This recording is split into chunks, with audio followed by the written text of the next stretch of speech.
ভোটের প্রচারে গিয়ে বুথেই ভোটারদের নজরদারির দাবায় ভোটের প্রচারে গিয়ে বিতর্কিত মন্তব্য করলেন বিদায়ী তৃণমূল বিধায়ক অসিত মজুমদার। চুঁচুড়ায় দেবাংশু ভট্টাচার্যের প্রচারে বিতর্কিত মন্তব্য করেন অসিত মজুমদার, যিনি বলেন পোলিং এজেন্টরা শুধু খেয়াল রাখবেন আঙুলটা কোন দিকে যাচ্ছে, আঙুলটা উপরের দিকে যাচ্ছে নাকি নিচের দিকে নামছে, আঙুল দেখেই বলবেন তৃণমূল বুথে বুথে কত ভোটে জিতছে। বিভিন্ন ভাবে পঞ্চায়েতে একরকম ভোট হয়, তারা আমাদের পোলিং এজেন্ট হবে, শুধু খেয়াল রাখবেন আঙুলটা কোথায় যাচ্ছে, আঙুলটা নিচে আসছে না আঙুলটা উপরে যাচ্ছে। আর আঙুল দেখে বিকেলে যখন F7 জমা দিতে যাবেন বলে দেবেন দাদা এই বুথে এত ভোটে জিতছি, আমার 361টা বুথ, 361টা বুথে প্রতিটা বুথে খাটের উপর জেলা ফুল পথ পথ করে উড়বে, পথ পথ করে উড়বে, পথ পথ করে উড়বে। আর দেবাংশুর জয়যাত্রা, দেবাংশুর জয়যাত্রা অব্যাহত থাকবে। আমরা খুব স্পোর্টিংলি নিচ্ছি ব্যাপারটা। আমরা দেখতে চাই যে কোনো প্রিসাইডিং অফিসার কোনো এরকম কিছু করে দিক যে মেশিনের একদম বোতামটা টিপতে টিপতে একদম নিচু হয়ে যাক আর তারপর সব ভোট ওদিকে চলে যাক। এরকম যদি আজব কল্পনা কারোর থাকে সেটা এদের মাথায় আছে, এরাও জানে কি হবে, তাই এসব আজগুবি কথা বলে লোকের মন ভোলানোর চেষ্টা করছে। এই ঘটনা নিয়ে নিন্দায় সরব হয়েছেন সিপিএম নেতা শতরূপ ঘোষ। অসিত মজুমদারের নিজে প্রার্থী হতে না পেরে মাথা খারাপ হয়ে গেছে। উনি প্রথমে কদিন কান্নাকাটি করলেন, বললেন রাজনীতি থেকে অবসর নিয়ে নেবেন, তারপরে এখন এই সমস্ত অবান্তর কথা বলছেন। এর থেকে একটা জিনিস বোঝা যাচ্ছে, এক্ষেত্রে অসিত মজুমদার বা মুর্শিদাবাদের তৃণমূলের যে নেতা গ্রেপ্তার হয়েছে ভোটারদের হুমকি দিতে গিয়ে, এগুলো থেকে একটা জিনিস বোঝা যাচ্ছে যে সাধারণ মানুষ তৃণমূলকে যে ভোট দেবেন না তা তৃণমূল নেতারা বুঝতে পারছে। তাই এই সমস্ত ফালতু কথা বলে মানুষকে একটা ভয় দেখানোর চেষ্টা করছেন। তৃণমূল নেতারা নিজেদের যে শেষ পরিণতি দেখতে পাচ্ছেন এতে আমরা খুশি। তার বাইরে ইলেকশন কমিশনের নজরদারি বা আমরা আশা করবো এক্ষেত্রে মুর্শিদাবাদের ক্ষেত্রে গ্রেপ্তার করা হয়েছে, কিন্তু আরো বহু ক্ষেত্রে এমনকি মুখ্যমন্ত্রী নিজে কোচবিহারে সবাই দাঁড়িয়ে এরকম হুমকি দিয়েছেন, বিরোধী দলের প্রার্থীদের যারা হবেন তাদের উদ্দেশ্যে হুমকি দিয়েছেন। সুতরাং সেই সমস্ত ক্ষেত্রে ইলেকশন কমিশন একটা ভূমিকা গ্রহণ করুক, এটা আমরা চাইবো। কিন্তু যাই হোক না কেন তৃণমূল কংগ্রেস বুঝতে পারছে মানুষ ওদের বিরুদ্ধে ভোট দেবে, এইটা দেওয়াল লিখন। ভবানীপুরে শুভেন্দু অধিকারীর মনোনয়ন জমার আগে অশান্তির ঘটনায় এবার কলকাতা পুলিশের দুজন ডিসিকে শোকজ করল লালবাজার। অজ্ঞাত পরিচয় তৃণমূল কর্মীদের বিরুদ্ধে দায়ের করা হয়েছে এফআইআর। আর অন্যদিকে মুখ্য নির্বাচনী আধিকারিকের দফতরের বাইরে বিক্ষোভের ঘটনায় দুই তৃণমূল কাউন্সিলরকে নোটিশ পাঠিয়েছে পুলিশ।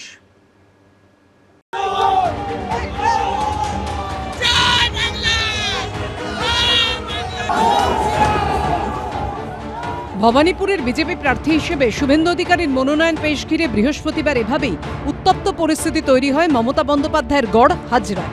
এই ঘটনায় এবার নির্বাচন কমিশনের অভিযোগের ভিত্তিতে এফআইআর দায়ের করল পুলিশ। বৃহস্পতিবার ওই এলাকায় দায়িত্বে থাকা কলকাতা পুলিশের দুজন ডিসিকে শোকজ করল লালবাজার। বৃহস্পতিবার একদিকে যখন অমিত শাহের রোড শো চলছে, সেই সময় হরিশ চ্যাটার্জি স্ট্রিটের মুখে বিক্ষোভ দেখাতে শুরু করেন তৃণমূলের কর্মী সমর্থকরা।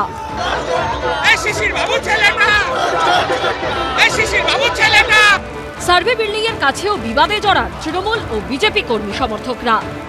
নির্বাচন কমিশনের দাবি, ওই এলাকায় শুধুমাত্র বিজেপির মিছিলের অনুমতি ছিল, বিনা অনুমতিতে সেখানে জড়ো হয়ে মাইক বাজান তৃণমূল কর্মীরা।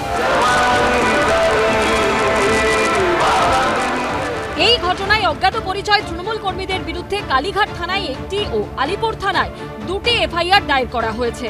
এর মধ্যে একটি নির্বাচন কমিশনের অভিযোগের ভিত্তিতে ও দুটি পুলিশের শতপ্রণোদিত মামলা। তৃণমূল কংগ্রেসের বিরুদ্ধে যে অভিযোগটা তোলা হচ্ছে এটা একেবারে উদ্দেশ্য প্রণোদিত। তার কারণ আসল প্ররোচনা সেটা দিয়ে চলেছে বিজেপি নির্বাচন কমিশনের মাধ্যমে। তৃণমূল তো দায়িত্ব নিয়ে গোটাটা শান্ত রাখছে। এদিকে মুখ্য নির্বাচনী আধিকারিকের দপ্তরের বাইরে বিক্ষোভের ঘটনায় এফআইআর দায়েরের পর এবার দুই তৃণমূল কাউন্সিলরকে নোটিশ পাঠালো কলকাতা পুলিশ। নিয়ম ভেঙে ফর্ম 6 জমা দেবার অভিযোগ ঘিরে মঙ্গলবার থেকে দফায় দফায় বিক্ষোভ অশান্তি হয় সিও দপ্তরের বাইরে। গন্ডগোলের জেরে মঙ্গলবার রাতেই ওই এলাকায় 163 ধারা জারি করে দেয় পুলিশ। সিও দপ্তরের বাইরে থেকে তৃণমূলপন্থী সংগঠনের অবস্থান সরাতে গেলে পুলিশের সঙ্গে বচসা বেঁধে যায়। কোনো হাঙ্গামা করতে আসেনি কেন, কি স্যার বলুন আপনারা, আমরা কোনো হাঙ্গামা করেছি? গতকাল থেকে আপনারা নিজেরাই জানেন যে ইনলিগাল ভাবে 6 নম্বর ফর্ম জমা করেছে এখানে। এরপর নজিরবিহীনভাবে সিও দপ্তরের তরফে এক্স স্যান্ডেলে বিক্ষোভের ভিডিও পোস্ট করে লেখা হয়, বেলেঘাটার কাউন্সিলর কিছু দুষ্কৃতীকে নিয়ে মধ্যরাতে সিও অফিস ঘেরাও করে এবং স্লোগান দেয়, এরকম সমাজ বিরোধী কাজ বরদাস্ত করা হবে না এবং আইনি ব্যবস্থা নেওয়া হবে। কিন্তু পাল্টা হুঁশিয়ারি দেন Trinamool councillor Sachin Singh. Election commission কি টুইট করছে, কি বলছে, তাতে আমার কিচ্ছু আসে যায় না। মানুষের স্বার্থের জন্য আমরা সবসময় দাঁড়িয়েছিলাম, সবসময় দাঁড়িয়ে থাকবো। এরপর বৃহস্পতিবার বিক্ষোভের ঘটনায় জামিন অযোগ্য ধারায় এফআইআর করা হয়, যেখানে নাম রয়েছে কলকাতা পুরসভার 36 নম্বর ওয়ার্ডের তৃণমূল কাউন্সিলর সচিন সিং, 32 নম্বর ওয়ার্ডের তৃণমূল কাউন্সিলর শান্তিরঞ্জন কুণ্ডু সহ 6 জনের। দুজনকেই নোটিশ পাঠিয়েছে লালবাজার। এখানে বিজেপি গন্ডগোল করছিল, বিজেপির কর্মীরা নেতারা বলছিল কি অপারেশন সিন্দুর করে আমাদেরকে গুলি করে মেরে দেবে, কিন্তু ওদের নামে একটাও এফআইআর হয়নি, একটাও কমপ্লেন হয়নি। থানায় হাজিরা দিতে নির্দেশ দেওয়া হয়েছে 2 তৃণমূল কাউন্সিলরকে। বিজেপির একটা আরেকটা টিম যেটা বারবার বলছি প্রমাণ হয়ে গেল। পুলিশের কাছে যাবেন আপনি? সেটা দলের সাথে কথা বলে দেখি। গোটা ঘটনায় রাজনৈতিক বিতর্ক তুঙ্গে উঠেছে। এগুলো একেবারে পরিকল্পিতভাবে এবং পরিকল্পনায় হয়েছে।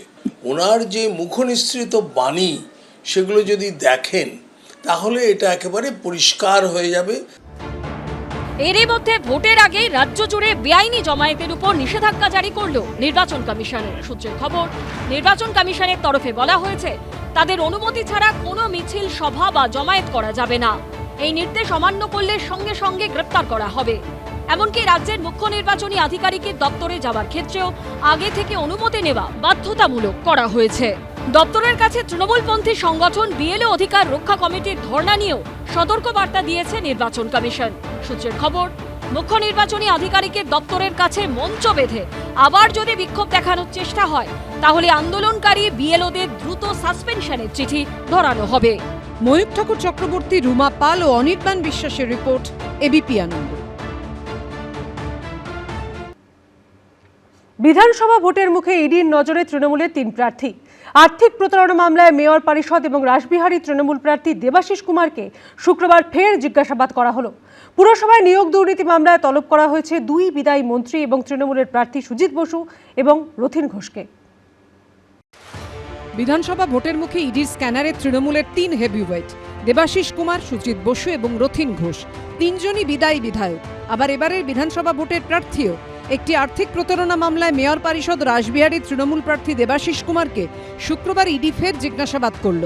পাশাপাশি পুরসভায় নিয়োগ দুর্নীতির মামলায় বিধাননগরের তৃণমূল প্রার্থী সুজিত বসু ও মধ্যমগ্রামের তৃণমূল প্রার্থী ও বিদায়ী খাদ্যমন্ত্রী রথিন ঘোষকে তলব করল এনফোর্সমেন্ট ডিরেক্টরেট।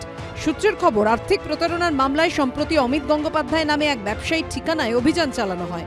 অভিযোগ, কলকাতার একাধিক বিতর্কিত জমির নথি পুরসভা থেকে তৈরি করাতেন এই ব্যবসায়ী। সেই বিতর্কিত জমি বিক্রি করে কোটি কোটি টাকা হাতিয়েছিলেন তিনি। সেই মামলাতেই জিজ্ঞাসাবাদের জন্য দেবাশিস কুমারকে তলব করে ইডি।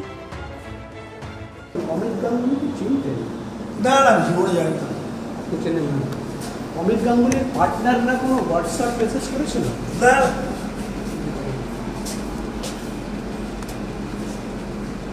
কোনো কাজ করিয়ে দিয়েছিলেন বা এরকম কিছু না। অন্যদিকে পুর নিয়োগ দুর্নীতি মামলায় বিধাননগরের তৃণমূল প্রার্থী সুজিত বসুকে তলব করেছে ইডি। পুরসভার নিয়োগ দুর্নীতি মামলায় সিবিআই যে চার্জশিট দিয়েছিল তার 11 নম্বর পাতায় দাবি করা হয়, বেআইনিভাবে সবচেয়ে বেশি চাকরি দেওয়া হয়েছে দক্ষিণ দমদম পুরসভায়। 2014 সালের পর সেখানে 329 জনের নিয়োগ হয়েছে টাকার বিনিময়ে। কেন্দ্রীয় এজেন্সি দাবি করে, করোনাকালে তৃণমূল পরিচালিত দক্ষিণ দমদম পুরসভায় এভাবেই একসঙ্গে চাকরি হয়েছিল 29 জনের। এই পুরসভার ভাইস চেয়ারম্যান ছিলেন সুজিত বসু। এর আগে 10ই অক্টোবর লেকটাউনে দমকল মন্ত্রী সুজিত বসুর রেস্তোরাঁ, তার সল্টলেকের অফিস, গোলাঘাটায় দমকল মন্ত্রীর ছেলে সমুদ্র বসু রেস্তোরাঁ, লাউঞ্জ বারে তল্লাশি চালায় ইডি।